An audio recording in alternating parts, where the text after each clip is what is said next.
नमस्कार दोस्तों, आज फिर से आप सभी का हमारे इस चैनल पे बहुत-बहुत स्वागत है और आज की क्लास में हम कुछ हिंदी साहित्य से जुड़े जो यूजीसी नेट में बार-बार पूछे जा रहे हैं, ऐसे प्रश्नों पे हम दृष्टि करेंगे।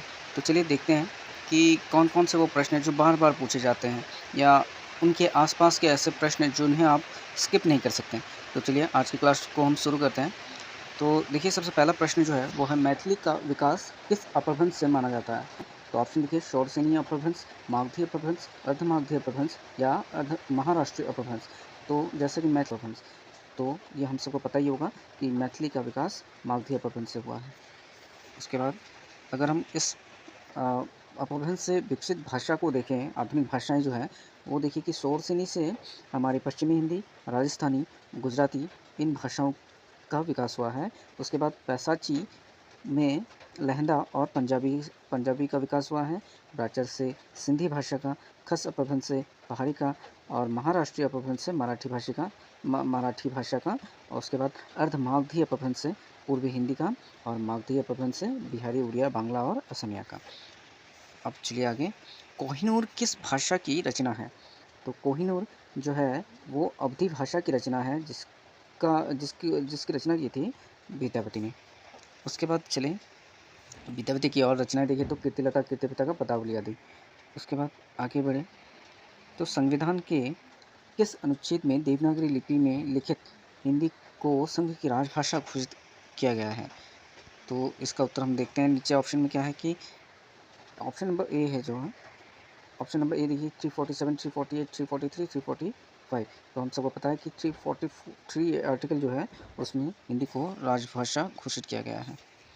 अब अंडकुटम में किस ने अवधी भाषा में रचना की है? तो अंडकुटम में जो हमारे अब्दुल रहीम कवि थे उन्होंने अवधी भाषा में रचना की है। उसके बाद हाँ, अब देखिए भाषा विज्ञान की और एक प्रश्न है निम्नलिखित में से कौन पश्चिमी हिंदी की बोली नहीं है? बुंदेली, ब्रज, कन्नौजी या बघेली? तो बघेली जो है वो हमने अभी पढ़ा था पूर्वी हिंदी में अवधी बघेली छत्तीसगढ़ी, तो ये पश्चिमी हिंदी की बोली नहीं है। देखिए पश्चिमी हिंदी, खड़ी बोली, ब्रजभाषा, बुंदेली, हरियाणवी, पूर्वी हिंदी से अवधी, बघेली, छत्तीसगढ़ी, राजस्थानी में देखिए मारवाड़ी, मेवाती, मालवी, बिहारी में मैथिली, भोजपुरी, पहाड़ी, गढ़वाली और कुमाऊनी। भारतीय संविधान के किस अनुच्छेद में राजभाषा संबंधी प्रावधान है? तो भारतीय संविधान के किस अनुच्छेद में राजभाषा संबंधी प्रावधान है? तो आपके 343 से 351 तक जो अनुच्छेद है उसमें राजभाषा संबंधी प्रावधान रखे गए हैं। दक्षिण भारत हिंदी प्रचार सभा का मुख्यालय कहाँ पर स्थित है? तो बहुत इंपॉर्टेंट क्वेश्चन है। तो इसका ऑप्शन अगर हम देखें तो हैदराबाद, बेंगलुरु, चेन्नई या मदुरै। तो इसका ऑप्शन जो है वो है चेन्नई में इसका करेक्ट आंसर होगा, जिसकी स्थापना महात्मा गांधी ने की थी 1915 में।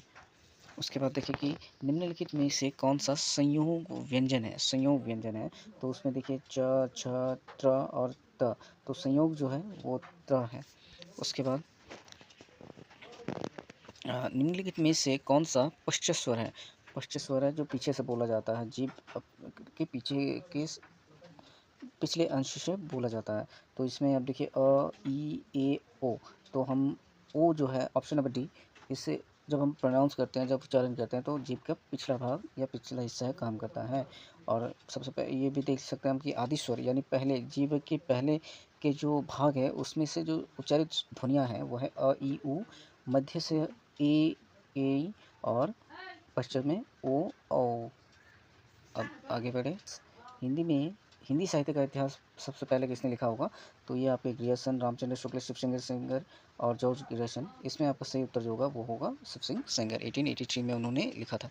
उसके बाद आगे बढ़े देखिए कि कुछ इतिहास के नाम दिए हैं, जैसे ग्रियर्सन ने क्या लिखा था, लिटरेचर ऑफ हिंदुस्तान। शिवसिंह सेंगर ने लिखा था शिवसिंह सरोज और रामचंद्र शुक्ल जी ने लिखा था हिंदी साहित्य का इतिहास 1929 में। अब देखिए हिंदी साहित्य की भूमिका पुस्तक किसने लिखा है? तो हिंदी साहित्य की भूमिका जो पुस्तक है इसको लिखने वाले थे आचार्य हजारी प्रसाद द्विवेदी। अपभ्रंश शब्द का प्रयोग सर्वप्रथम किसने किया था? अपभ्रंश शब्द का प्रयोग सर्वप्रथम किया था आपके पतंजलि ने। बहुत ही अच्छा प्रश्न था ये। उसके बाद आगे बढ़े 84 वैष्णवों की वार्ता किसकी रचना है?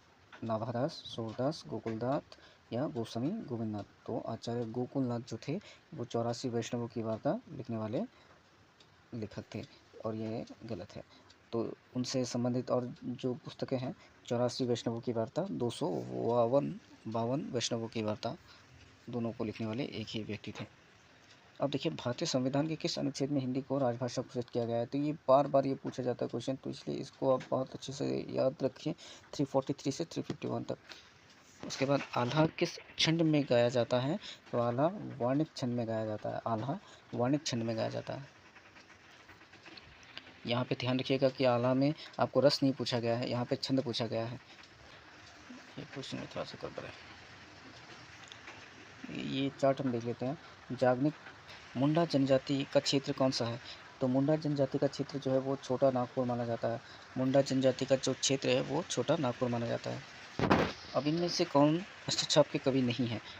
इनमें से कौन कवि हस्तक्षेप के कवि नहीं है? तो सूरदास है, कुमनदास है, परमदास है, लेकिन देवदास नहीं है। देवदास हस्तक्षेप के कवि नहीं थे। निम्नलिखित में से कौन सी भाषा हिंदी आर्य भाषा परिवार की नहीं है? तो देखिए, ऑप्शन देखिए, हिंदी, पंजाबी, तमिल और बांग्ला। तो यहाँ पे पूछा है कि हिंदी आर्य भाषा परिवार की भाषा नहीं है, तो वो है तमिल। तमिल द्रविड़ भाषा परिवार की भाषा है, न कि हिंद आर्य की। निम्नलिखित में से कौन सी बोली पश्चिमी हिंदी की नहीं है? फिर से पूछा गया है। तो ब्रज, कन्नौजी, बुंदेली या भोजपुरी। पश्चिमी हिंदी की बोली नहीं है, तो उसमें भोजपुरी का नाम हम नहीं लिख सकते, क्योंकि भोजपुरी पूर्वी हिंदी की बोली है। हिंदी साहित्य का इतिहास किसने लिखा?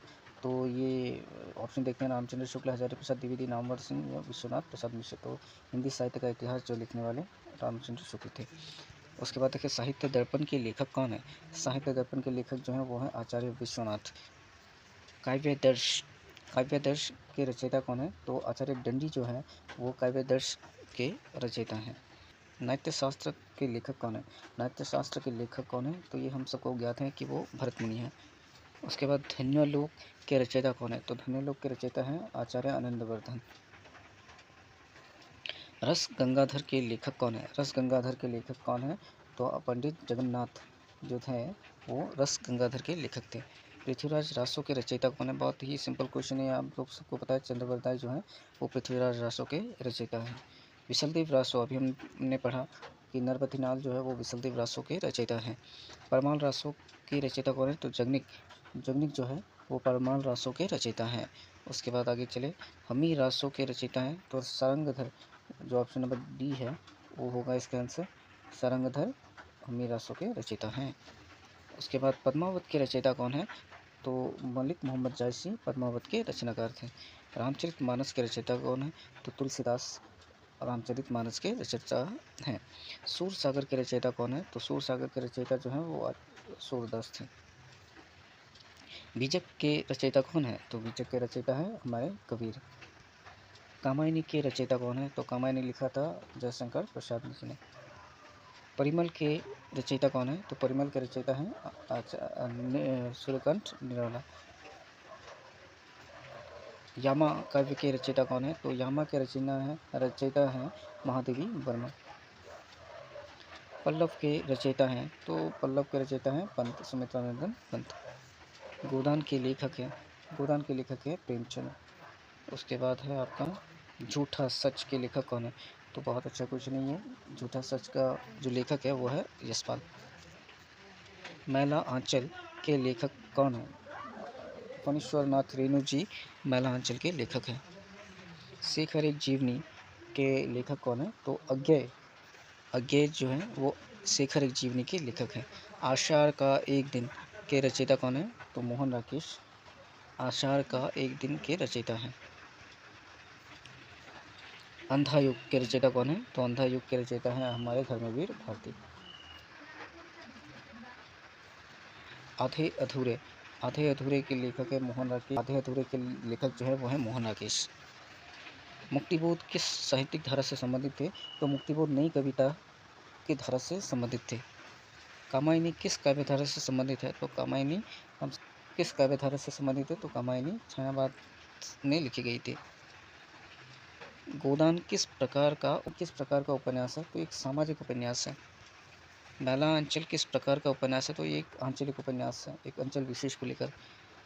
झूठा सच किस प्रकार का उपन्यास है? तो ये एक राजनीतिक कह सकते हैं हम इसे, क्योंकि इसमें मतलब सांप्रदायिक दंगे देखे जाते हैं। कबीर किस काव्य धारा के कवि हैं? छायावाद, भक्तिकाल, रीतिकाल या आधुनिक काल? तो कबीर तो भक्तिकाल के निर्गुण पंथ के प्रमुख कवि हैं। सूरदास किस धारा से संबंधित थे? तो सूरदास तो सगुन भक्ति से जुड़े थे। तुलसीदास किस धारा के कवि हैं? तो तुलसीदास भी सगुन भक्ति धारा के कवि हैं। कबीर की भाषा क्या है? तो सदुक्करी कबीर की भाषा है। कबीर की भाषा क्या है? तो कबीर की भाषा जो है वो है सदुक्करी। रामचरितमानस किस भाषा में लिखी गई थी? तो रामचरितमानस अवधी भाषा में लिखी गई थी। सूरसागर किस भाषा में लिखी गई? तो सूरसागर ब्रज भाषा में लिखा गया। सूरसागर किस भाषा में लिखा गया? ब्रज भाषा में लिखा गया था। सूरसागर ब्रज भाषा में लिखा गया था। पद्मावत किस भाषा में रचित है? तो पद्मावत अवधी भाषा में लिखा गया है। रीतिकाल को और किस नाम से जाना जाता है? भक्तिकाल, अलंकार काल, आधुनिक काल या वीरगाथा काल? तो भक्तिकाल को अलंकार का नाम से भी जाना जाता है। भक्तिकाल का प्रमुख लक्षण क्या है? तो श्रृंगार वर्णन करना, वीरता वर्णन करना, ईश्वर की भक्ति करना या प्रकृति की चिंतन करना। भक्तिकाल का मतलब है ईश्वर की भक्ति करना। छायावाद के प्रमुख कवियों में कौन कौन है? तो प्रसाद, पंत, निराला और महादेवी। प्रगतिवाद का संबंध किससे है? भक्ति, समाज सुधार, श्रृंगार या वीरता? तो प्रगतिवाद का संबंध जो है वो है समाज सुधार से। नई कविता का मुख्य विषय क्या है? तो नई कविता का मुख्य विषय है व्यक्ति की संवेदना को प्रकट करना। प्रेमचंद किस काल के लेखक थे? तो प्रेमचंद जो है आधुनिक काल के लेखक हैं। कबीर किस भक्ति धारा के कवि हैं? तो निर्गुण भक्ति के कवि हैं। तुलसीदास किस भक्ति धारा के कवि हैं? तो वो सगुन भक्ति के कवि हैं। आधुनिक काल का प्रारंभ किससे माना जाता है? तो भाटिंडु युग से आधुनिक काल का प्रारंभ माना जाता है। भाटिंडु हरिश्चंद्र को क्या कहा जाता है? भाटिंडु हरिश्चंद्र को आधुनिक हिंदी साहित्य का जनक कहा जाता है। द्विवेदी युग का नाम किन के नाम पर पड़ा है? महावीर प्रसाद द्विवेदी।